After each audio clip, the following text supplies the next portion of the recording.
मैं मिसेस खरे Lalbagh girls inter college के YouTube channel पे आप सभी का स्वागत करती हूँ। आज मैं क्लास 11 के लिए फिजिक्स सीरीज़ का पार्ट 39 लेके आई हूँ। आज मैं बताऊँगी scalar product of two vectors, दो सदिशों का अदिश गुणनफल। दो वेक्टर हैं, वेक्टर ए है और एक वेक्टर बी है, इनके बीच का कोण है थीटा। तो दो वेक्टरों का अदिश गुणनफल एक अदिश राशि है जिसका मान उन सदिशों के परिमाणों तथा उनके बीच के बने कोण की कोज्या के गुणनफल के बराबर होता है। तो इसको हम लिखते हैं अदिश गुणन को वेक्टर ए डॉट डॉट ही बोलेंगे बच्चों, इसको vector A dot vector B, इसको डॉट प्रोडक्ट भी कहते हैं, स्केलर प्रोडक्ट। वेक्टर ये भी वेक्टर है, ये भी वेक्टर है, लेकिन इनका प्रोडक्ट जो है वो स्केलर है ना।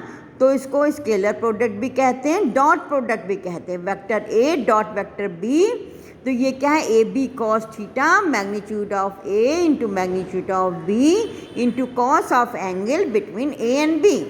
थीटा जो है ए बी के बीच का कोण है, ठीक है।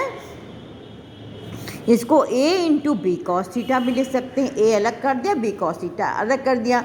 अब बी कॉस थीटा क्या है, वेक्टर बी का ए की दिशा में घटक, ठीक है। अब इसको ऐसे भी परिभाषित करते हैं, दो सदिशों का अदिश गुणनफल एक सदिश के परिमाण तथा दूसरे सदिश के पहले सदिश की दिशा में घटक के परिमाण के गुणनफल के बराबर होता है। तो magnitude of first vector into magnitude of second vector in the direction of first, ठीक है।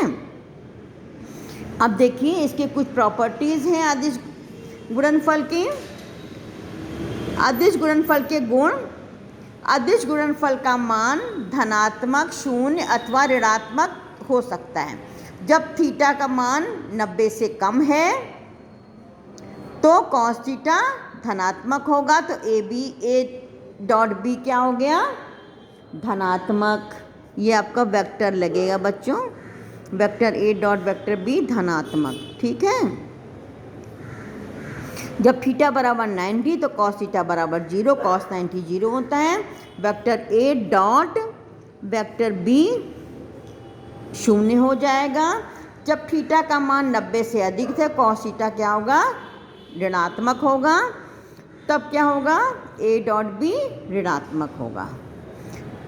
दूसरा है अदिश गुणनफल क्रम विनिमय होता है, vector A dot vector B बराबर vector B dot vector A है।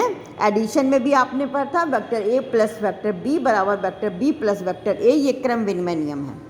फिर आइए vector A dot vector B plus C bracket में है, तो इसको vector A dot vector B plus vector A dot vector C. जब दोनों सदिश लंबवत हैं तो थीटा बराबर 90 डिग्री, तो vector A dot vector B बराबर ए बी कॉस 90 बराबर 0, ठीक है। अब जैसे 0 हो, समांतर हैं अगर, तो क्या होगा, थीटा बराबर 0, तो vector A dot vector B बराबर ए बी कॉस 0। अब यहाँ डॉट नहीं लगाएंगे बच्चों, अब ए इंटू बी वेक्टर, अब यहाँ का थीटा बराबर 180 degree, cos A dot vector B बराबर ए बी कॉस 180 बराबर होता है -1, ठीक है। तो ये हो गया माइनस ए बी, ठीक है। अब आइए किसी सदिश का स्वयं से अदिश गुणनफल वेक्टर के परिमाण के वर्ग के बराबर होता है। वेक्टर ए डॉट वेक्टर ए, तो ए इसका मैग्नीट्यूड, ए इसका मैग्नीट्यूड, एक इंटू दोनों के बीच का कोण 0, तो कॉस 0 होता 1, तो ये A square, vector A dot vector A बराबर ए स्क्वायर, ठीक है। अब ये 3 डायमेंशन में आई जे के क्या है, एक्स वाई और जेड डायरेक्शन में यूनिट वेक्टर हैं। तो I dot I, J dot J, के डॉट के, ये क्या हो गया, इनका मैग्नीट्यूड 1, आई का भी मैग्नीट्यूड 1, जे का भी मैग्नीट्यूड 1, के का भी मैग्नीट्यूड 1। तो 1 इंटू कॉस 0 बराबर हो गया 1, यानी I dot I, J dot J, के डॉट के बराबर 1। I dot J, I dot के, जे डॉट के, जे डॉट के या के डॉट जे हैं, J dot I, J dot के, कोई भी दो डिफरेंट है तो ये क्या होगा, 0।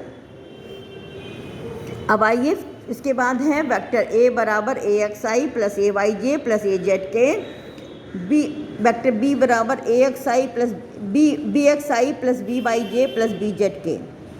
तो vector A dot vector B ये बराबर होगा A X into B X plus A Y into B Y plus A Z into B Z. गुणा करिएगा बेटा, ये आई डॉट आई वाले टर्म रह जाएंगे, जे डॉट जे वाला टर्म रह जाएगा, के डॉट के। अब इसको जब इससे गुणा होगा तो आई डॉट जे बनेगा, I dot J 0, J dot के 0, समझ में आ रहा है। जब इसको इससे गुणा करोगी जे डॉट आई भी 0, सब केवल I dot I, J dot J, के डॉट के वाला टर्म रहेगा और ये आ जाएगा।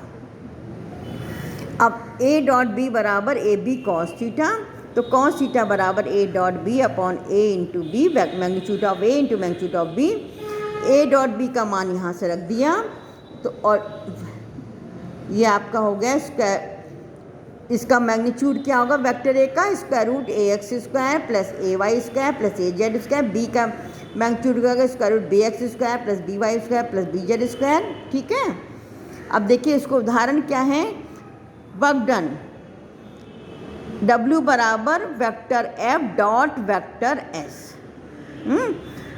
फोर्स भी वेक्टर, डिस्प्लेसमेंट भी वेक्टर, लेकिन कार्य क्या है, आदिश। ठीक है, ये F S cos theta. Power P बराबर D W by D T, W की जगह F डॉट S रखा, वेक्टर F बाहर ले लिया, F dot D S by D T, तो F डॉट V। फोर्स भी वेक्टर, वेलोसिटी भी वेक्टर, लेकिन पावर क्या है, स्केलर। ठीक है, आज के लिए बस इतना ही, मिलते हैं नेक्स्ट पार्ट में।